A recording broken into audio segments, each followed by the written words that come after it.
కాబట్టే మనమంటే ఇష్టం ఆయన. వేరే గ్రహాల మీద మనలాంటి మనుషులు లేరు. కాబట్టే ఆయనకు మనమంటే ఇష్టం. కాబట్టి మనమంటే ఆయనకు ప్రేమ. అందుకే భూమి మీద ఆయన అడుగుపెట్టాడు.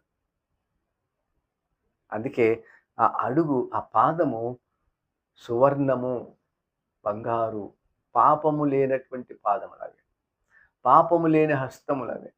పాపము లేని కళ్ళవి. పాపము లేని నోరది.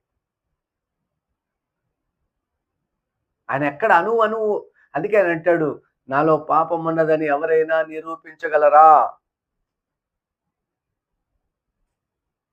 ఆయనలో పాపం లేదు. పరిశుద్ధుడు. మచ్చలేనటువంటి వాడాయన. హిమము వంటి తెల్లది ఆయన ఆయన యొక్క వస్త్రము. ఆయన